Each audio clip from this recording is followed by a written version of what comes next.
좋아요와 구독하기는 사랑입니다. 안녕하세요. 반갑습니다. 부동산입니다. 2019년 6월 26일 수요일입니다. 부동산 뉴스 오랜만에 읽어보도록 할게요. 좋아요와 구독하기는 사랑입니다.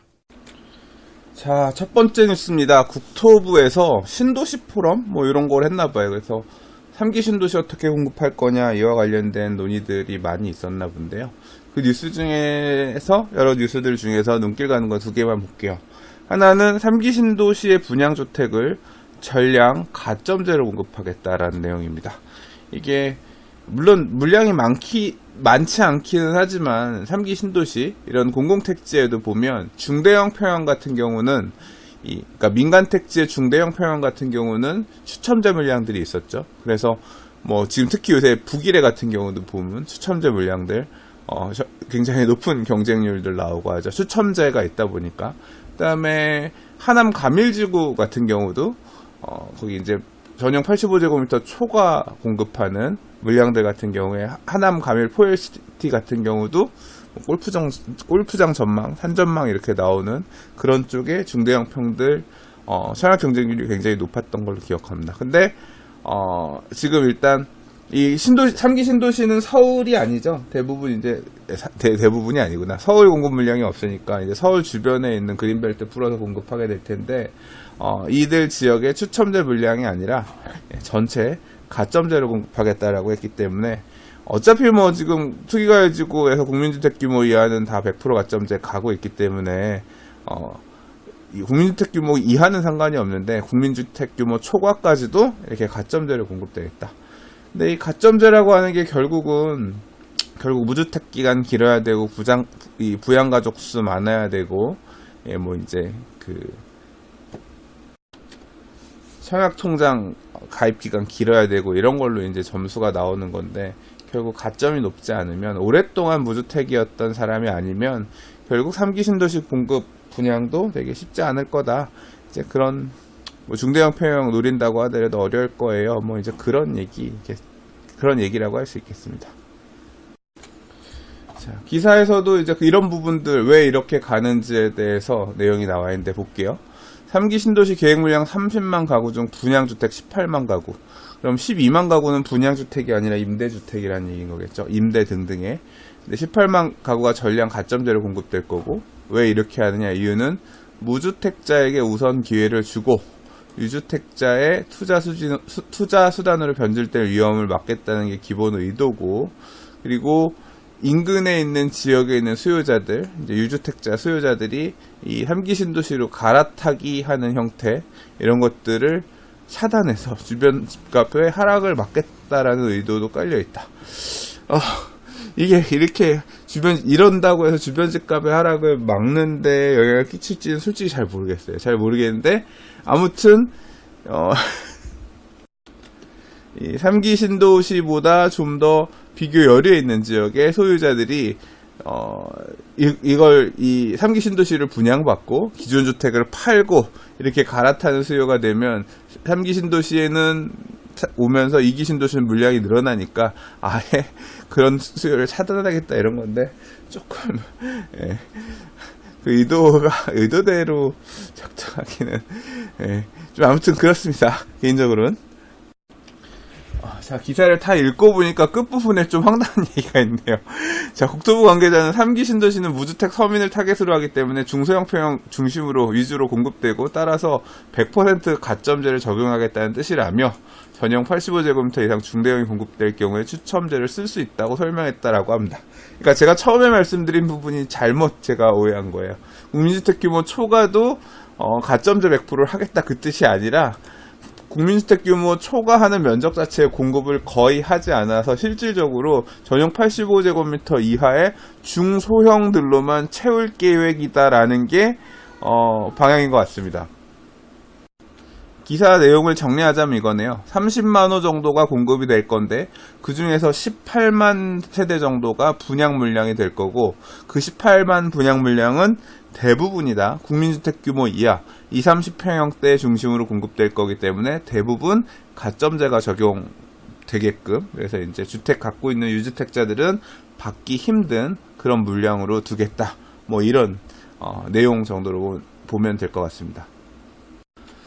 자, 한편 불만이 많은 2기 신도시 주민들을 달래기 위한 당근책도 나왔다, 언급했다라고 하는데, 일산 신도시는 예비군 훈련장, 농수산물 유통센터 등을 도시 첨단 산업단지로 전환해 앵커 기업을 유치하는 방안을 검토하고, 검단 신도시는 인근 3기 신도시와 연계한 첨단 산단을 조성하고 공공청사 유치를 추진하고, 파주 은정 신도시에는 도시 첨단 산단을 만들어 앵커 기업을 유치하고 LH가 지역 특화 산업과 연계한 창업 시설을 건립한다는 계획이다라고 하는데, 하물며 일산에 지금 킨텍스 주변도 결국은 다 아파트 채웠잖아요. 원시티라든가 이런 아파트 채워가지고 공급 채웠는데, 무슨 수로 여기 도시 첨단 산업단지를 걷다 만들면 어느 기업이 갈 거며 앵커 기업을 유치한다라고 했는데, 누가 여기에 투자들을 그렇게 할 건지. 참, 지역 특화 산업, 파주 운정 신도시 지역 특화 산업이 뭔지 모르겠으나, 연계한 창원 지역, 이게, 없어서 안 된다는 걸, 이게 하기 싫어서 안 하는 건 아니잖아요. 그죠? 예. 이게 얼마나 현실성이 있는 내용일지. 아무튼 그렇게 당근책으로 제시한다고 하는데, 시장은 어떻게 반응할까요? 여러분 생각은 어떠세요? 좋아요와 구독하기는 사랑입니다. 자, 이날 있었던 이 전문가 포럼에서 3기 신도시를 이렇게 개발해야 된다는 주장이 나왔다고 하는데, 이 교수님들이 그런 얘기를 했다고요. 한번 볼게요. 3기 신도시를 만들기 위한 정부 자문단 성격의 전문가 포럼에서 3기 신도시를 저층 고밀도시로 조성해야 된다는 주장이 나왔다. 저층이라고 하면 높이 짓지 말자. 그러니까 중저층, 저층, 5층, 10층짜리. 그리고 고밀도시를 지어야 된다. 빽빽하게 지어야 된다는 얘기잖아요. 그럼 어떻게 돼요? 아파트를 꽉꽉 눌러가지고 옆으로 퍼지게끔 지으라는 얘기잖아요. 근데 이렇게 지으면 우리가 흔히들 건폐율이 낮고 이 간섭이 적은 이런 쭉쭉 뻗은 아파트들, 왜 35층, 50층 안 지냐 이거 가지고 싸우고 있는데, 그게 아니라 3기 신도시는 이걸 눌러서 내려서 옆으로 퍼지게끔 그렇게 지어야 된다. 예. 고층 대단지 아파트를 선호하는 시장 수요와 정반대의 이런 형태로 3기 신도시를 줘야 된다라고 하는 주장을 했다라고 해요. 이런 주장을 누가 했냐 하면, 세종대학교의 건축학과 교수 김영욱 교수님이 그랬대요. 3기 신도시를 저층 고밀도시를 지어야 된다고 주장했고, 도시 공간을 어떻게 구성하느냐에 따라 공동체를 증진시키거나 해체시킬 수 있다라는 영국 도시학자 빌 힐리의 말을 인용해서, 고층 아파트가 주를 이루는 한국의 주거 문화가 고립된 공간으로 이루어져 있어 공동체 형성을 방해한다라고 지적했다.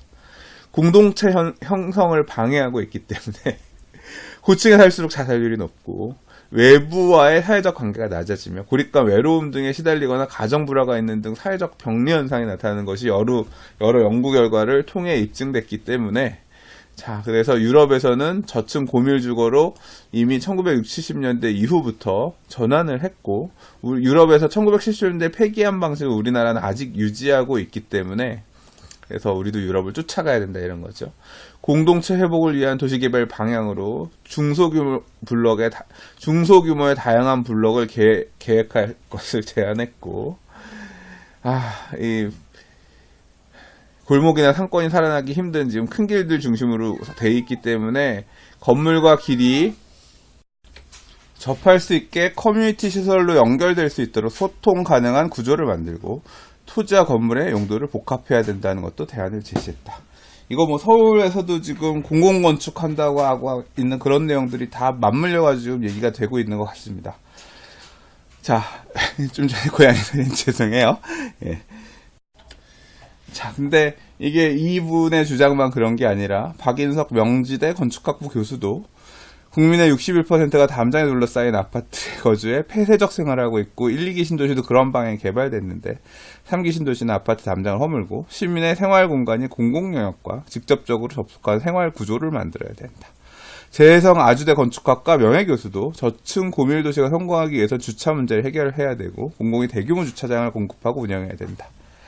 그러니까 3기 신도시는 지금 우리가 생각했던 그런 형태로 지어서는 안 되고, 저층의 고밀도시를 통해서 공동체를 회복해야 된다. 공동체 정신? 예.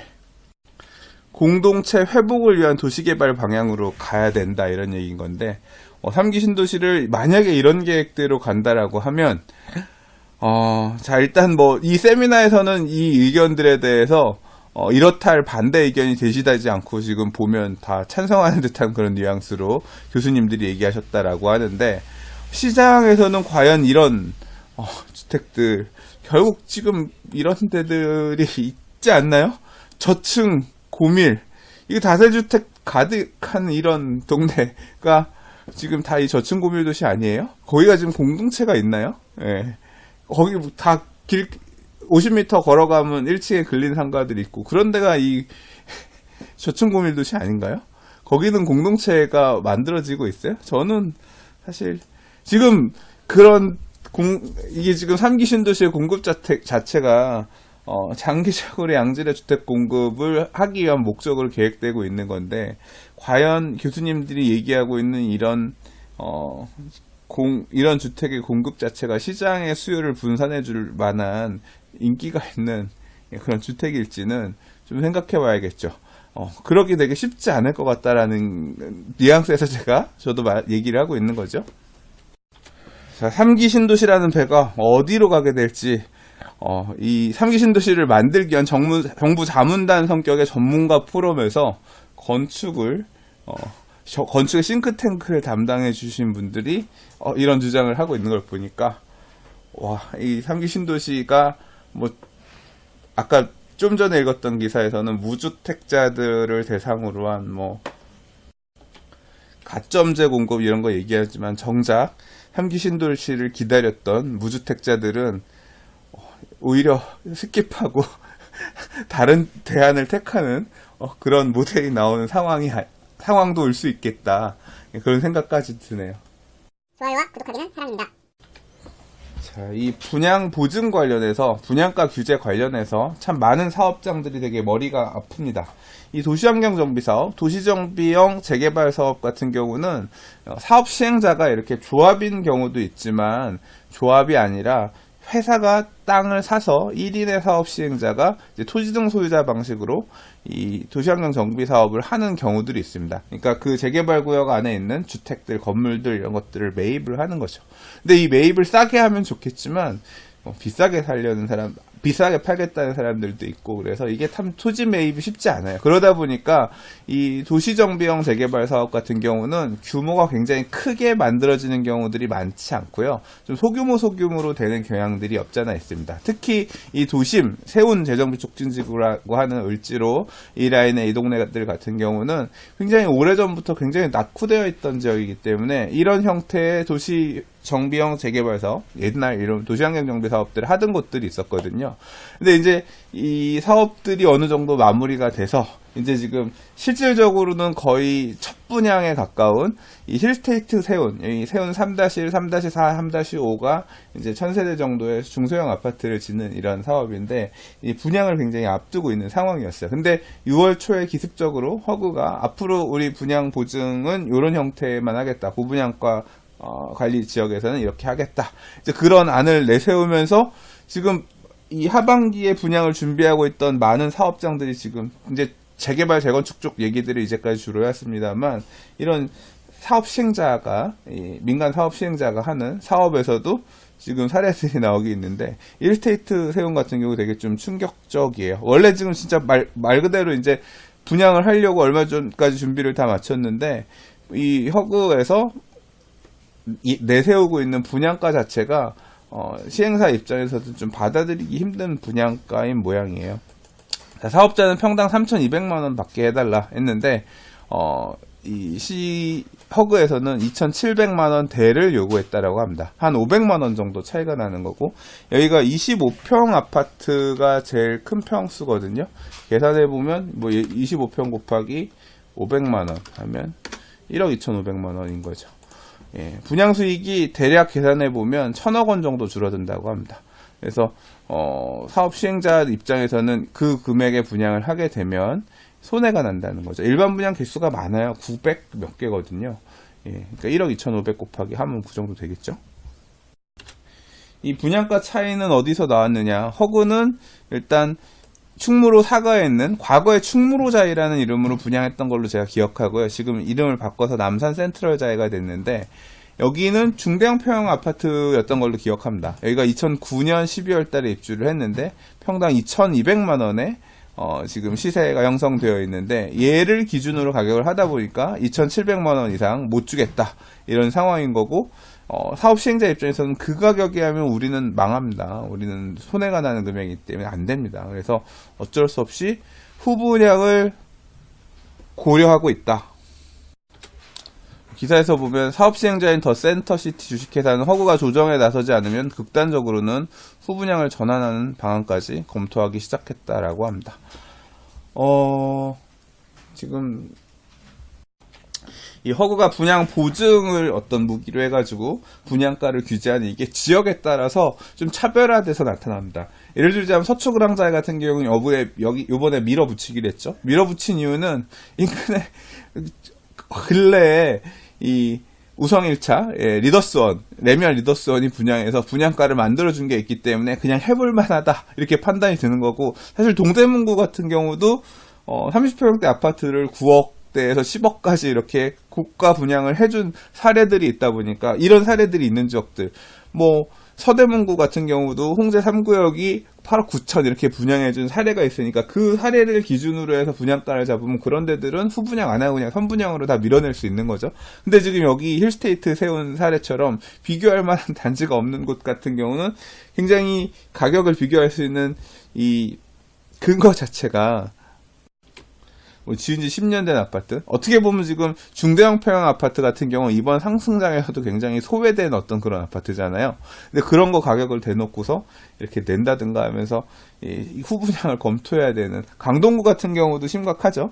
지금 우리가 둔촌종호 아파트도 들리는 얘기로는 뭐 20평형대만 뭐 먼저 일부 세대 원하는 그 가이드에 맞춰서 낮게 분양하고 실질적으로 그렇게 해서 분양 수입 일부 갖춘 다음에 사업은 진행해서 나중에 나머지는 준공 후 후분양할 수도 있다 뭐 이런 얘기 들리고 하는 것처럼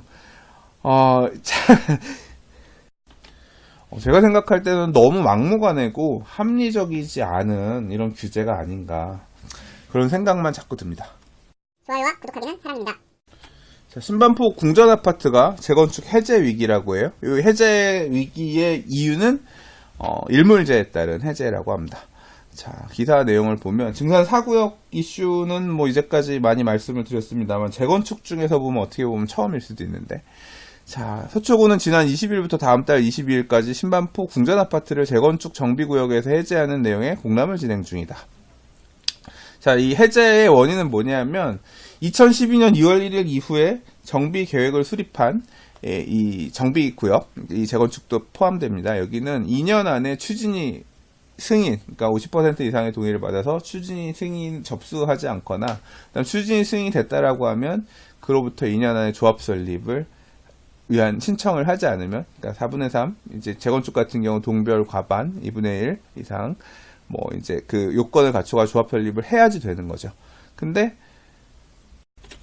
자, 이 신반포 궁전 아파트는 2014년 8월에 정비구역으로 지정됐기 때문에 2012년 2월 1일 이후에 정비구역 지정됐으니까 적용이 일몰제가 적용되는 구역인 거고요.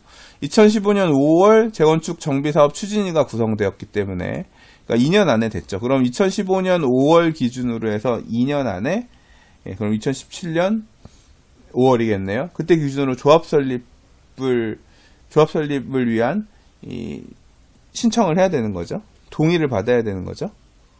자, 제가 궁금해서 신반포 궁전 아파트 클린업 시스템에 와서 봤는데요. 보시는 것처럼 추진위 승인은 이때 받은 게 맞아요. 근데 그 이후에 아직 지금 조합 설립인가를 받지 못했습니다. 근데 지금 보니까 이 기사에 따르면, 자, 여기서는 지금 조합 설립을 위한 동의를 2017년 5월까지 받지 못했기 때문에 그 내용에 따라서 지금 해제를 할 수 있는 그런 상황인 것 같아요. 뭐 조합 설립을 못한 이유는 이 가지고 있는 소유자 간의 갈등이 있는 것 같아요. 뭐 지금 감정 평가액을 가지고 있는 조합원 간의 갈등이라고 그랬는데 엄밀히 얘기하면 조합이 만들어지지 않은 곳이니까 조합원이란 표현은 맞지 않은 것 같고, 뭐 추정 분담금 등 이제 이 내용을 통해서 조합원으로 재건축 사업에 참여해 주세요 이렇게 하는 내용에서 평형대별로 좀 이견이 있지 않았나 생각이 됩니다.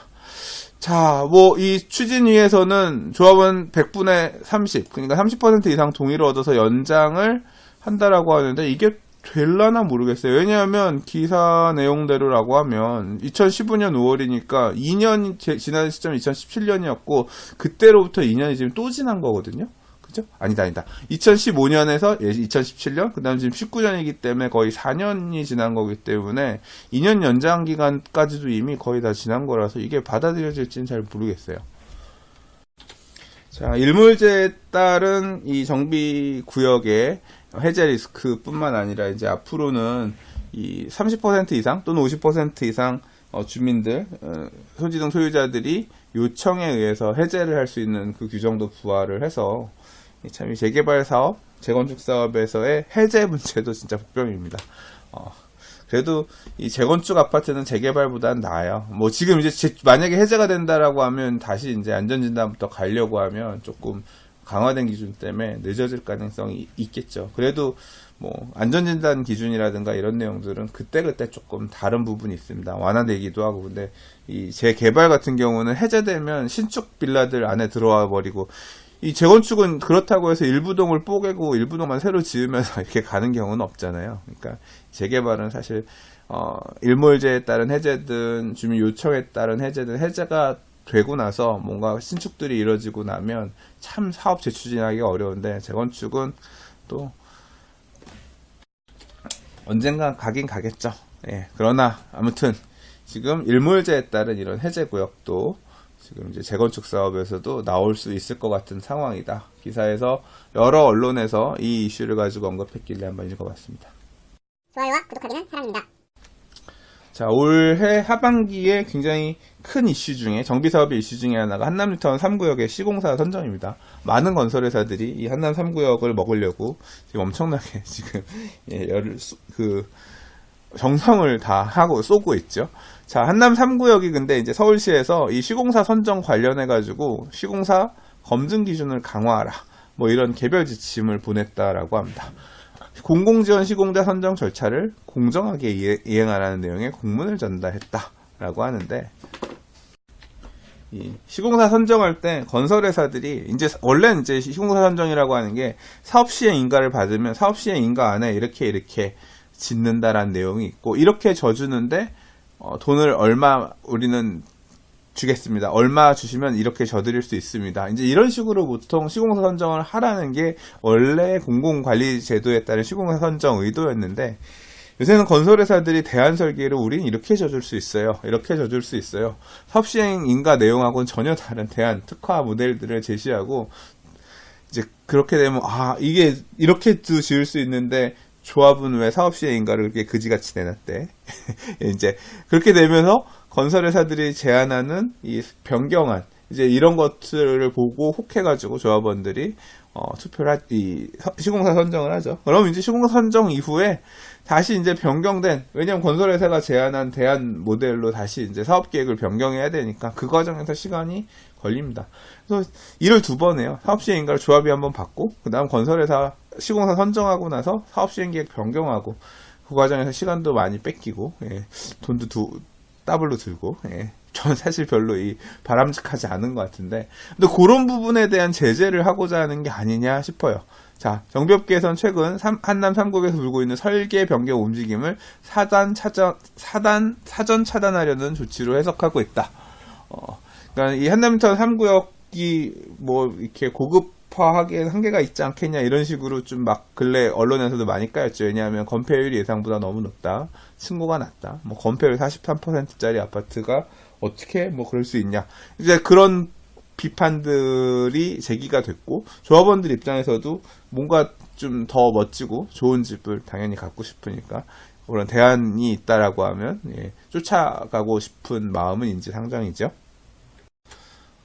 결국 건설회사들이 그런 대안 설계 등 안으로 이제 원래 지금 사업시행인가 받았던 이제 한남 재정비 촉진 계획에서 그리고 있는 큰 정비 계획 밑그림 하에서 재정비 촉진 계획 하에서 계획되어 있는 이거에서 좀 너무 벗어나서 대안 설계로 흐트러뜨리는 이런 것들을 하지 못하게끔 하려고 선제적으로 이렇게 간 거 아닌가, 뭐 이제 그런 해석이라는 뜻인 것 같아요. 좋아요와 구독하기는 사랑입니다. 자, 오늘 준비한 마지막 기사입니다. 이 기사는 뭐 제가 얘기하기보다는 그냥 영상을 소개하기 위한 그런 내용입니다. 이 법인 투자 관심 갖고 보시는 분들 되게 많습니다. 특히나 이 부동산 투자를 되게 공격적으로 하시는 분들 법인 만들어서 워낙 이제 이 보유세라든가 재산세라든가 보유세가 재산세죠. 양도소득세라든가 이제 이런 규제들도 많고 또 이제 이 대출이 있는 경우에 대출 안 나오는 경우 많고 그러다 보니까 대출도 피해가고 세금도 피해가려고 이 법인 투자로 가는 경우들이 되게 많이 있죠. 그런 관련된 이 강의들이나 뭐 책들도 많이 나오고 있고 이제 그와 관련된 얘기인데 제목이 좀 너무 자극적으로 쓰였어요. 투자를 계속하려면 지금 당장 1인 법인 만들어라. 이거 완전 막 좀 이 법인 투자를 되게 하라는 거 좀 하게끔 이렇게 촉진하고자 하는 그런 방에서 제목이 쓰여졌죠. 그래서 그런가 싶어서 기사를 봤는데 기사 내용은 그렇진 않은 것 같아요. 보니까 장점 또는 단점 조심해야 될 부분들 이런 부분에까지도 좀 그래도 짧은 내용에서 잘 요약해서 써주신 것 같습니다. 저도 실질적으로 이제 법인 투자 관련해서 얘기들을 들어보면 나오는 얘기가 결국은 이 법인이 계속 법인의 자산을 불려가고 이러는 어떤 그런 과정이라고 생각하면 이 법인 유리하지만 이 법인이 유리할 수 있지만 결국 내가 내 주머니로 돈을 갖고 들어오려고 생각하면 법인세도 내야 되고 그 다음에 갖고 올 때 이제 개인이 갖고 오게 되면 개인의 소득세 부분도 또 들어오는 거기 때문에 이중으로 세금이 나고 절대적으로 결국 내 호주머니로 돈이 들어오게끔 하는 데 있어서는 그렇게 무조건 이득만은 아니다. 이제 그런 얘기를 하거든요. 배당으로 갖고 오게 되면 그거에 따른 세금이라든가 제가 얼마 전에 들었던 얘기로는 10억 정도 차익이 난 법인 통해서 10억 정도 차익이 나는데 그걸 배당으로 해서 내 주머니로 갖고 오니까 세금이 거의 5억 가까이 나왔다. 이제 그런 얘기도 들은 사례가 있거든요. 그래서 과연 유리하냐? 이 경매투자 법인으로 해서 굉장히 오랫동안 전업하셨던 형님도 법인 없으셨거든요. 이제 그런 거 보면서 저도 고민했던 사실 고민하진 않았고요. 고민하진 않았고 근데 앞으로는 또 왜냐하면 지금은 과거에 비해서 훨씬 규제가 세졌기 때문에 생각해 볼 수 있는 부분이긴 합니다만 자, 아무튼 이 기사 그리고 이제 이 영상에서는 KB국민은행의 원종훈 세무팀장님이 관련해서 잘 설명을 해주시고 계신 것 같습니다. 그래서 혹시 관심 있으신 분들은 이 영상, 이 기사 한번 보시려고 소개해봤어요. 좋아요와 구독하기는 사랑입니다. 자, 오늘 준비한 뉴스는 여기까지입니다. 오늘도 봐주셔서 들어주셔서 감사합니다. 내일 또 다른 부동산 뉴스와 이슈를 가지고 인사드리도록 할게요. 좋아요, 구독하기, 알람 설정 부탁드리겠습니다. 감사합니다. 부동산이었습니다. 부동산의 재개발 강의 2019년 리뉴얼 버전이 나왔습니다. 재당첨 제한, 분양 자격 제한, 재개발 조합원 지양도 금지 규정 등 재개발 투자에 있어서 위험성이 굉장히 높아지는 시기입니다. 특히 재개발 재추진 구역, 일몰제 등 재개발 투자를 고민할 때 주의하셔야 될 부분들을 중심으로 2019년 강좌를 다시 정리해 보았습니다. 감사합니다.